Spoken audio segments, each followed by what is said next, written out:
Sure. I assume that we're talking about the main feature of my life, which was growing up in a cult called Scientology. And it was the gradual seeds of indoctrination that were going in. Scientology makes a lot of sense at the beginning. There's a lot of tricks and snags. I want to be up front. It's a con from the very beginning. You're being put into a hypnotic trance with their drills, and it's very, very dangerous. However, initially, before they hit you with the space opera and the stuff, because it's boiling a frog in the water, it's very slow. It makes a hell of a lot of sense, Andrew. So, seed by seed, this was going in.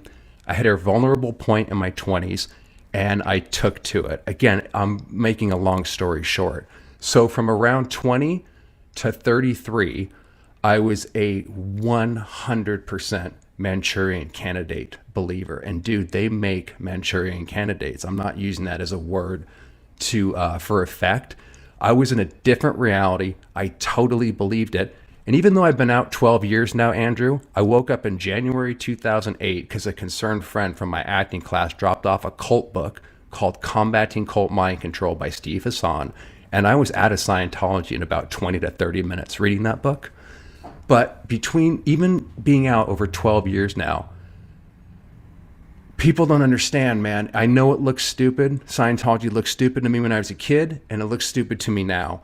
But the technology of how to brainwash someone is in all these cults, and Scientology happens to have the most comprehensive package of mind control techniques, I think, of most of the cults. You should clarify what, for those who haven't seen the movie, and I imagine it was a book, what the Manchurian Candidate was, and what what that feels like to be in it. So hard to describe, but well, it's based on there's the famous movie that people know about, and there's also a movie called Telephone, Telefon, I believe, where they in the 50s, 60s, and 70s, they had Project MK Ultra, where the intelligence agencies and the CIA, this is all documented. This is not conspiracy theory. I'm sure you know that.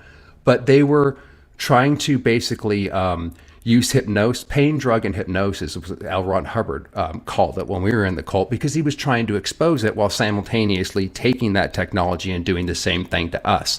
So in the 40s, 50s, and 60s, I don't want to get too deep into this, but you're asking about the Manchurian Candidate. So that takes us back to Operation Paperclip and Project MK Ultra, when the government, the intelligence agencies were trying to make people that they could implant with suggestions using hypnosis and drugs and get them to kill, to be a courier during times of war, to deliver messages and not have any memory. They have a whole bunch of sub-projects that they created and tested on people in prisons, high universities, Stanford University, all over America, Canada, and even in Europe, to test out if they could control people in this way. Scientology is a takeoff of that, Andrew, and it's hard to describe, but I can tell you, having lived it, it absolutely can make you go against your own moral code. People are, it drives me nuts when people say you can never be hypnotized to do something against your own moral code. You absolutely can. And I would have died for, I would have done everything that I did do everything that L. Ron Hubbard told me. I lived my life by that. And no one was going to come along and take that away from me or peel me away from that belief system. It made me believe. So a long story short, is a Manchurian Candidate, even though they fictionalize it a bit in movies, so that when you do come out and say, hey, I was a Manchurian Candidate in Scientology, it's just like, oh, you just watched too many movies. No, that was a real thing, and they exaggerate it and put it in movies and perhaps desensitize people from how serious that is. And that's what Scientology does, dude. They make you into, just like any cult, you could take the Children of God, you could take the Jehovah's Witnesses. It just basically is brainwashing that makes you absolutely dedicated to the cult leader, and then the parents and everybody around you can't talk sense into you because you're subconsciously programmed where it's out of your own awareness. So you can't see the mental prison and the mind prison that was created. They have all sorts of tools, and they love bomb you, and you're in an environment where everybody's trying to help you. And then they show you this grade chart, this bridge to total freedom, which is every organization, that says you're not just a flesh being. There's all these different levels, which will actually, you'll remember who you are, and you'll be totally free. And also, L. Ron Hubbard had a whole system that was already something that I was into popping out of the womb, and that is consensus reality seems limited. And L. Ron Hubbard pushes the idea and pushes massive conspiracies that you're just more F the government, F the schooling system. Don't listen to authority. So that was really attractive to me and a lot of people. So I'm not saying everybody, but they have a lot of dreamers, people that think that there's more to life than just working a frickin' 9-to-5 job. So that, I think, is what hooked me and other people. And Scientology is set up in a very militant way that mimics the Navy. They have Sea Org members that sign billion-year contracts that wear these very intimidating uniforms that look exactly like the Navy.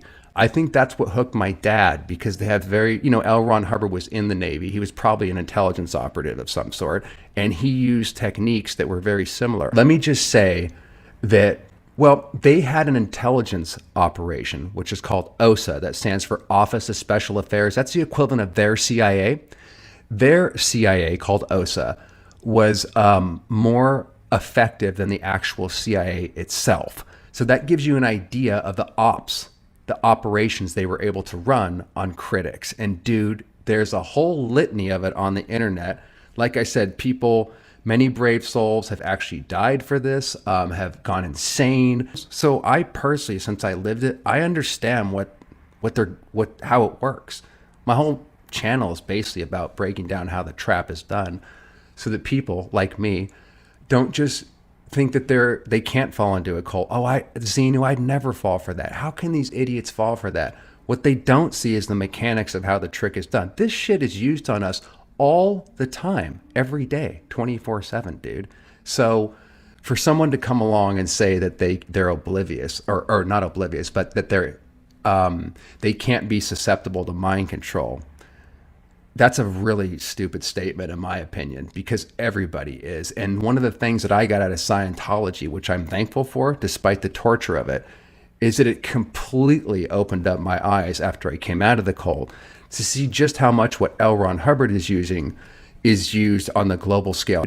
It's just that Hubbard and associates, like I said earlier, they kind of perfected it, because he's using some of the stuff, like I said, that they got out of the MK Ultra project.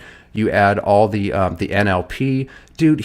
The occult. He threw freaking everything into this thing. If I really, Andrew, I was a professional Scientologist, so if I really lay into this, I feel like I could be mean, and I don't want to do that. I did this with the old lady once and caused her to just break down. They train you to have no mercy and to really push somebody's buttons. Another one is you break out the book Alice in Wonderland. Now, what the heck does Alice in Wonderland have to do with, this is all part of setting you, age regressing you, and setting you into this weird new reality. You also play with clay when you make clay demonstration. These are subtle age regression techniques under the guise of communication. So I would pick out an Alice in Wonderland book.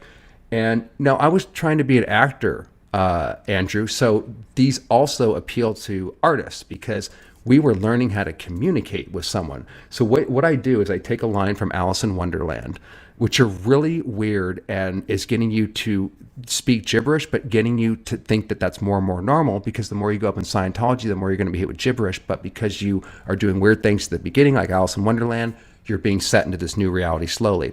So we would read weird things out of Alice in Wonderland, and let's say I was the coach, you as a student would have to learn how to acknowledge me, blah, blah, blah, blah, blah. And you would say, I got that. I don't know what some of the lines in Alice in Wonderland are, but whatever. It's all this weird acid trip shit, right? And then you would say, I got that. You have to give a proper acknowledgement to gibberish. So are you getting some idea of, just on the communication course, there's already certain tools that seem a little strange, but not that strange, because you're just communicating. But these are mind control techniques. That Alice in Wonderland, I have a video on my series. It actually comes from the Kubark manual, which is a CIA manual using Alice in Wonderland, which he stole it from, in order to mind fuck people. Again, like I said, it's really complex, just breaking down the communication course. But there's all these elements of subtle mind control techniques that, like you said, seem innocent. Hey, it would be fun if you and your girlfriend were sitting in front of each other bull baiting. It's actually, a lot of people would have fun, and it's terrifying, and then you feel like you're overcoming stuff, because I can now stand up to the bully. I don't give a crap what anybody says to me. But like I said, so it seems positive, But you got gobbledygook, a trance state, and you're going to get used to gibberish, getting used to giving abuse, and also you learn how to control somebody else and be controlled. That's another whole other element. It's really loaded with sophistication in terms of what it's actually doing. That's why I tell people, don't go down to a Scientology center. Don't take that personality test, even if you think it's a joke. I've seen people that know it's a joke that go down there, ha, ha, ha, get locked in that room, have their ruin found, and sign up for a course. Dude, I've seen it many, many times. Andrew, I was just watching, I have this documentary up about the Process Church. And the Process Church of the Final Judgment, which is an offshoot of Scientology, and they were talking about just what you said. This is a guy who's been out of the cult for God knows how many years. I think it was Timothy Wiley or somebody else.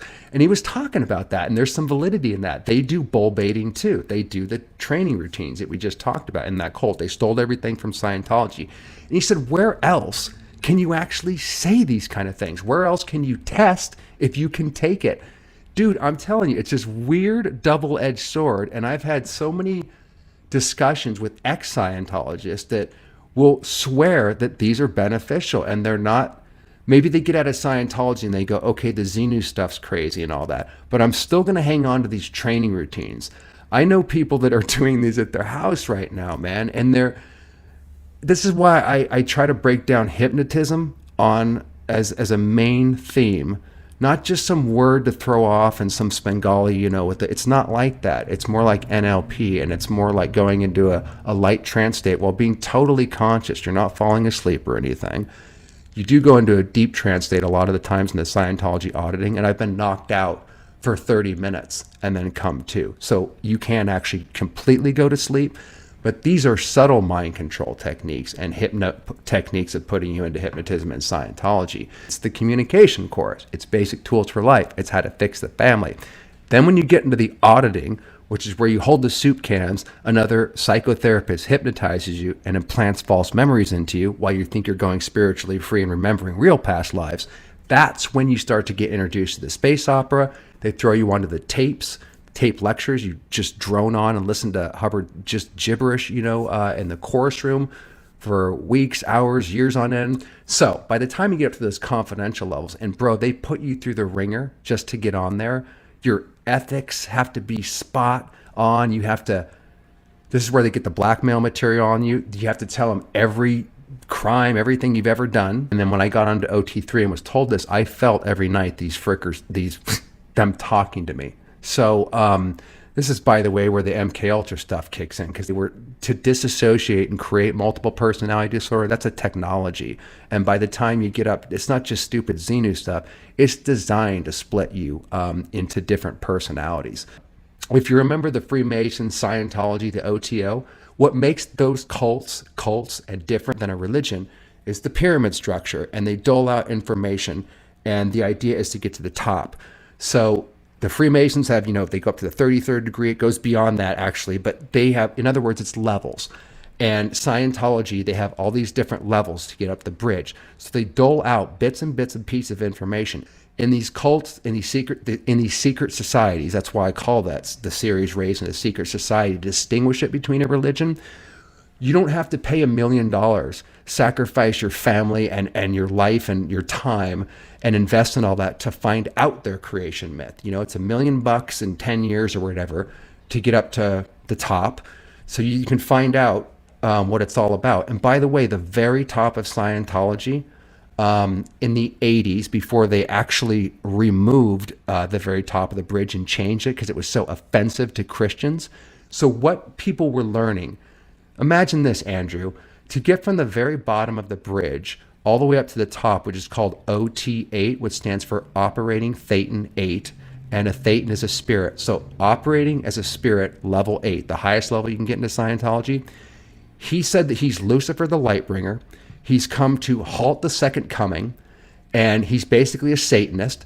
And this is the big secret that he's been holding back from his flock this whole time. And congratulations and welcome to the level where only a few people got to. Now you know the true story about me, and now you can help me to basically do this satanic agenda. That's what people were freaking spending their lives learning when at the very beginning and most of the way throughout, they thought they were improving their lives and going spiritually free. Now, what if he told you it was a satanic, quote unquote, satanic cult at the beginning? Do you think anybody would join that?